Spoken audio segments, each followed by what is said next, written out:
आप सभी लोगों को मेरा नमस्कार। और आज मैं प्रस्तुत हुआ हूँ आपके सामने विज्ञान का मॉडल पेपर लेकर। विज्ञान में आपके 20 बहुविकल्पीय प्रश्न होंगे, जिसमें 7 प्रश्न भौतिक विज्ञान के, उसके बाद 6 प्रश्न रासायनिक विज्ञान के और बाद में 6 प्रश्न जीव विज्ञान के और पर्यावरण के होंगे।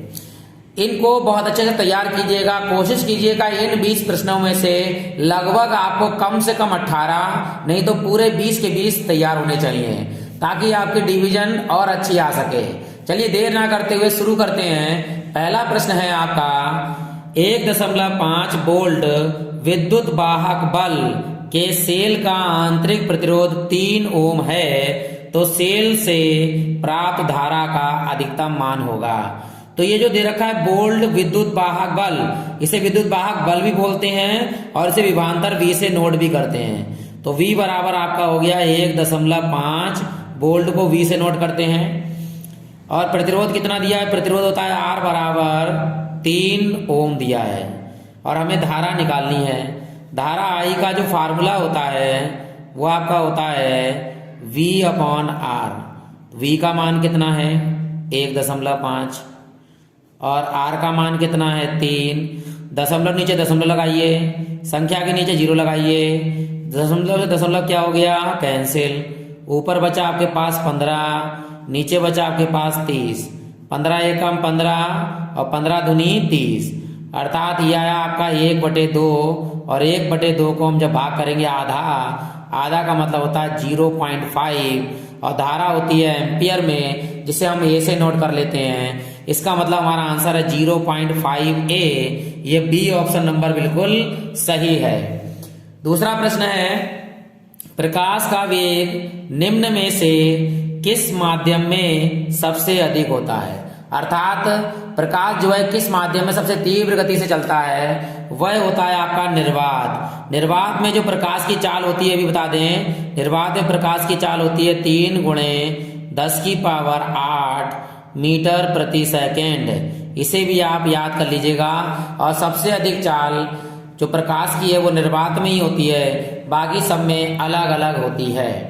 अगला प्रश्न है तीसरा, समतल दर्पण की फोकस दूरी होती है, शून्य होती है, अनंत होती है, 25 सेंटीमीटर या -25 सेंटीमीटर। समतल दर्पण क्या होता है? सामने हमारा प्रतिबिंब जितनी दूरी पर बनता है उसका प्रतिबिंब उतनी ही दूरी पीछे बनता है। अर्थात समतल दर्पण की जो फोकस दूरी होती है वो होती है ऑप्शन नंबर बी, अनंत। इसे याद कर लीजिएगा। और उत्तल दर्पण की और अवतल दर्पण की अलग अलग समय पर अलग अलग होती है। और चौथा सवाल है आपका, अंतरिक्ष यात्रियों को आकाश दिखाई देता है काला, नीला, बैंगनी या हरा। तो अंतरिक्ष यात्री को जो आकाश है वो सदैव काला नजर आता है, क्योंकि अंतरिक्ष में वायुमंडल नहीं है। और जहां वायुमंडल नहीं होता है वहां से जब हम आकाश देखते हैं तो हमें काला नजर आता है। इसी प्रकार एक और प्रश्न बनता है कि चंद्रमा से आकाश कैसा दिखाई देता है? चंद्रमा से भी आकाश काला दिखाई देता है, क्योंकि चंद्रमा पर भी वायुमंडल नहीं है। पांचवा प्रश्न है आपका, एक अश्व शक्ति बराबर है। ये काफी बार प्रश्न आ चुका है आपका। 726 वाट, 736 वाट, 746 वाट या 756 वाट। तो इसका सही आंसर है ऑप्शन नंबर सी, 746 वाट होता है एक अश्व शक्ति के बराबर में। अगला प्रश्न है, चुंबकीय क्षेत्र की तीव्रता का मात्रक है न्यूटन प्रति ampere metre, newton ampere metre, newton square प्रति एम्पियर मीटर, न्यूटन प्रति एम्पियर मीटर स्क्वायर। तो इसका ऑप्शन नंबर है पहला आपका यानी ए। चुंबकीय क्षेत्र की तीव्रता का जो मात्रक है वो है न्यूटन प्रति एम्पियर मीटर। काफी बार प्रश्न आया है, इसे याद कर लीजिएगा। और अगला प्रश्न बहुत ही इंपॉर्टेंट है, इसका सवाल भी आता है और ये बहुविकल्पी में भी है। कह रहा है किसी लेंस की मतलब उत्तल लेंस की फोकस दूरी 2 मीटर है, तो लेंस की क्षमता क्या होगी? याद रखिएगा उत्तल लेंस की क्षमता सदैव प्लस में होती है और अवतल लेंस की क्षमता सदैव माइनस में होती है। क्यों होती है? क्योंकि अवतल लेंस की फोकस दूरी ऋणात्मक और उत्तल लेंस की फोकस दूरी जो है वो प्लस में होती है। और कितना दिया हुआ है? 2 मीटर दिया हुआ है, मीटर। और फार्मूला क्या होता है? लेंस की क्षमता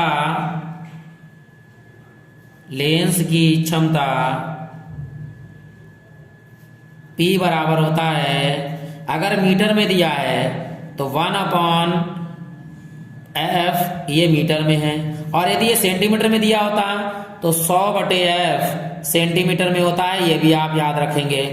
क्योंकि हमारी उत्तल लेंस की जो फोकस दूरी है वो प्लस में होती है, इसलिए यहाँ पर प्लस में ही लगाएंगे। 1/+ में कितना है 2, तो प्लस के 2 हो जाएंगे।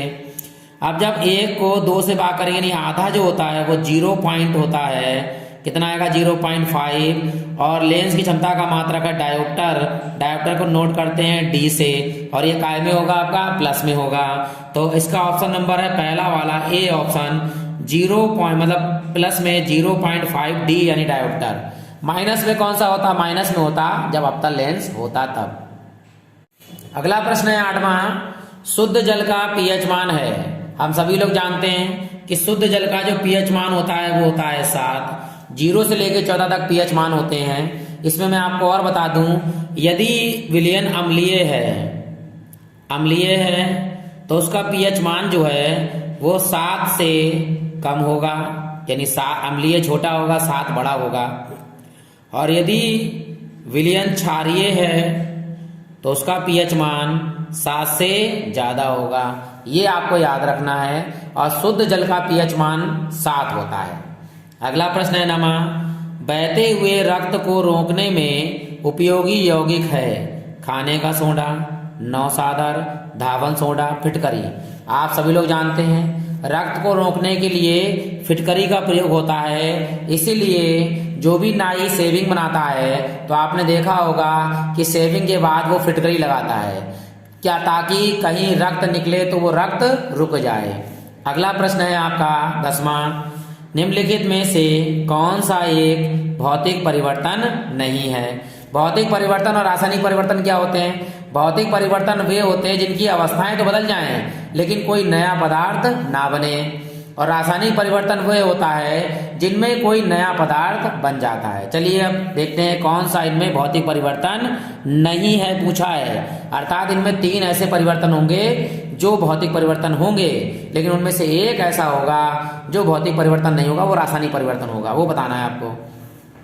जल के क्वथनांक पर जलवाष्प में बदलना, अर्थात जब हम जल को गर्म करें और वो जलवाष्प भाप बन जाए तो ये भौतिक परिवर्तन है। ये कौन सा परिवर्तन है? भौतिक परिवर्तन है। ठीक है, ये आंसर नहीं है, ये सही है। मतलब इसमें भौतिक परिवर्तन नहीं है, याद करवा रहे हैं, ऐसे परिवर्तन होना चाहिए। बर्फ का पिघलना, भाई बर्फ पिघलकर पानी में बदल गई, ये भी भौतिक परिवर्तन है, इसे टिक लगा दी, ये भौतिक परिवर्तन है। तीसरा है जल में लवण का घुलना। अरे भैया जब जल में हम लवण को घोल देंगे तो क्या होगा भाई? जो लवण होगा वो पतला हो जाएगा लेकिन नया पदार्थ नहीं बनेगा। इसीलिए सांद्र और कंसंट्रेशन होता है, यानी सांद्र वह होता है जिसमें मतलब अम्ल अधिक होता है, जल कम होता है। और जब डाइल्यूट हो जाता है यानी कि तनु हो जाता है तो उसमें जल की मात्रा ज्यादा हो जाती है। तो ये भी आपका भौतिक परिवर्तन है, अर्थात इसमें भी टिक लगा दीजिए, ये भी भौतिक परिवर्तन है। परंतु जब हम एलपीजी का दहन करते हैं यानी जब हम गैस को जलाते हैं तो क्या होता है? दोबारा गैस बन पाएगी नहीं, यानी कि वो दहन हो गई, वायुमंडल में उसकी ऊर्जा मिल गई। तो ये जो है वो रासायनिक परिवर्तन है। जो रासायनिक परिवर्तन होगा ये रासायनिक परिवर्तन है आपका। तो यही आपका ऑप्शन नंबर डी बिल्कुल सही होगा, ये भौतिक परिवर्तन नहीं है। बाकी तीनों भौतिक परिवर्तन है, लेकिन एलपीजी का दहन रासायनिक परिवर्तन है, ये भौतिक परिवर्तन नहीं है। तो ऑप्शन नंबर डी बिल्कुल सही है। अगला प्रश्न है आपका H2SO4 यानी सल्फ्यूरिक अम्ल के जलीय विलयन का pH मान है। अब pH मान क्या होता है? जिसमें H+ आयन होता है वो अम्लीय होता है, और अम्लीय का pH मान क्या होता है बेटा? 7 से कम होता है। और जिसमें OH निगेटिव होता है ये क्षारीय होता है, और क्षारीय का pH मान ज्यादा होता है। तो हमें H2SO4 में क्या दिख रहा है? H+ आयन दिख रहा है। H+ का मतलब अम्ल है, अम्ल का मतलब इसका pH मान 7 से कम होगा। ऑप्शन नंबर बी बिल्कुल सही है। अगला है आपका बहुत ही इंपॉर्टेंट प्रश्न आवर्त सारणी से। 12वां है प्रश्न, आवर्त सारणी में 5वें आवर्त में तत्वों की संख्या कितनी है? अब आपको ये याद होना चाहिए, इसमें तो 5वां पूछा गया है, कभी पहला दूसरा तीसरा पूछ लिया तो क्या होगा? मैं बता देता हूँ आपको। पहले में कितना होगा, दूसरे में कितना होगा, तीसरे में, चौथे में, 5वें, छठे और 7वें में, सबका बता रहा हूँ। पहले आवर्त में 2 होते हैं तत्व, जिसे हम बोलते हैं अति लघु आवर्त।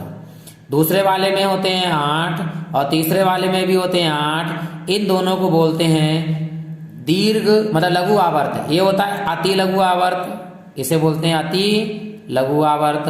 और इन दोनों को बोलते हैं लघु आवर्त। कभी कभी इन तीनों को बोल देते हैं लघु आवर्त। और चौथे आवर्त में कितने होते हैं 18। पांचवें आवर्त में कितने होते हैं 18, इसे बोलते हैं दीर्घावर्त।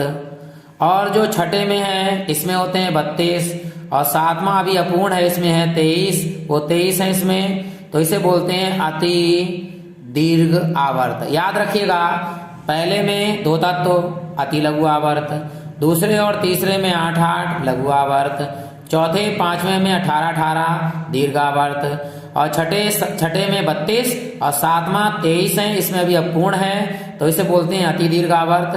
तो हमें पूछा गया था पांचवें आवर्त में कितने तत्व हैं, तो पांचवें आवर्त में कितने हैं 18। ऑप्शन नंबर सी बिल्कुल सही है। 13वां सवाल है आपका, निम्नलिखित में कौन प्रबल क्षार है? क्षार जिसमें OH होता है, भाई CaOH का उल्टा इसमें भी OH है यानी क्षार है। दूसरा है KOH में भी है, MgOH उल्टा इसमें भी है, NH4OH में भी है। लेकिन इसमें जो प्रबल है, प्रबल जो क्षार है वो है KOH। याद रखिएगा KOH जो है वो सबसे प्रबल क्षार है, इसको आप याद रखिएगा। 14वां प्रश्न है, पराग कोश में होते हैं। भाई पराग कोश है तो पराग कोश में पराग कण होंगे, तो इसमें ऑप्शन नंबर जो सी है वो पराग कण बिल्कुल सही है। अगला है प्रश्न, पादप में जाइलम का मुख्य कार्य है। जाइलम को याद रखिएगा जल से, किससे? जल से। और एक होता है फ्लोएम का याद रखिएगा फूड से। अर्थात जाइलम क्या करता है, जड़ से जल का संवहन करता है, यानी जल को और खनिज लवण को भी याद रखिएगा, खनिज लवण को जड़ से ऊपर तक ले जाता है। लेकिन और क्या फ्लोएम क्या करता है, पत्तों से जो भोजन बना है उसको पूरे पौधे में पहुंचाने का काम करता है। तो जाइलम का यहाँ काम है जल का संवहन करना, तो ऑप्शन नंबर ए बिल्कुल सही है। भोजन का संवहन करना ये फ्लोएम का काम है, जाइलम का नहीं है। अगला 16वां प्रश्न है, मनुष्य के हृदय में कोष्ठों की संख्या होती है, यानी कि कोष्ठक कितने होते हैं भाई हृदय में? हृदय में हमने पढ़ा है 4 वेश्म होते हैं, कोष्ठकों को वेश्म बोल सकते हैं। तो कितने वेश्म होते हैं? 4 वेश्म होते हैं। तो ऑप्शन नंबर डी जो है वो सही है। कौन कौन से होते हैं भी आता है, तो बायां निलय, दायां निलय, बायां आलिंद, दायां आलिंद, तो ये 4 वेश्म होते हैं, इसे याद रखिएगा। अगला है 17वां प्रश्न कि मास्टर ग्रंथि है पीयूष ग्रंथि, थायराइड ग्रंथि, एड्रिनल ग्रंथि या पीनियल ग्रंथि। तो हम जानते हैं मास्टर ग्रंथि का जो दूसरा नाम है वो पीयूष ग्रंथि है। ऑप्शन नंबर ए बिल्कुल सही है, जो मस्तिष्क में पाई जाती है। 18वां प्रश्न है, अमृता देवी विश्नोई राष्ट्रीय पुरस्कार प्रदान किया जाता है वनोन्मूलन हेतु, वनों के विनाश को रोकने के लिए, जीव संरक्षण हेतु, जल संरक्षण हेतु। तो अमृता विश्नोई राष्ट्रीय पुरस्कार जो है वो जीव संरक्षण हेतु दिया जाता है। और 19वां प्रश्न है, खास श्रृंखला में शाकाहारी जंतु आते हैं। अब शाकाहारी जंतु वे होते हैं जो उत्पादों को खाते हैं, इसलिए इन्हें प्राथमिक उपभोक्ता कहते हैं, शाकाहारी जंतुओं को। 20वां प्रश्न है आपका, एक द्विसंकर का दर्श प्रारूप होता है। अब द्विसंकर का दर्श प्रारूप क्या होता है इनमें?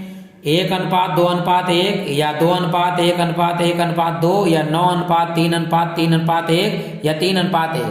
याद रखिएगा जो एक द्विसंकर प्रतिदर्श रूप है वो है 9:3:3:1। और जो एक संकर संकरण है, जो एक संकर संकरण है, याद रखिएगा ये भी एक संकर संकरण का प्रतिदर्श है वो है 3:1। इसे आप अच्छे से याद कर लीजिएगा। अगला प्रश्न मैंने 21वां अपनी तरफ से दिया है आप सभी लोगों के लिए कि जीन पाए जाते हैं। जीन कहाँ पाए जाते हैं? कोशिका में, केंद्रक में, माइटोकॉन्ड्रिया में या गुणसूत्रों में। जीन जो पाए जाते हैं वो गुणसूत्रों में पाए जाते हैं। ये गुणसूत्र जीन्स को पैतृक से यानी माता पिता से अपने बच्चों में पहुंचाते हैं। एक प्रश्न मैं और अपनी तरफ से बना देता हूं ओरल आपके लिए कि आनुवांशिकता के जनक कौन हैं। आनुवांशिकता के जनक जो हैं वो ग्रेगर जॉन मेंडल हैं। ये बहुत बार प्रश्न आता है। नींद भूख को त्यागो तुम, दृढ़ता से अभ्यास करो, परीक्षा से डरो नहीं तुम, अच्छे से यूं याद करो कुछ ऐसा तो भूलो ना अभ्यास करो, जीत के हम दिखलाएंगे परचम हम लहराएंगे, हार गए तो भी तो क्या है फिर से हम अभ्यास करें, जीत के एक दिन दिखलाएंगे दुनिया को एक तारा है।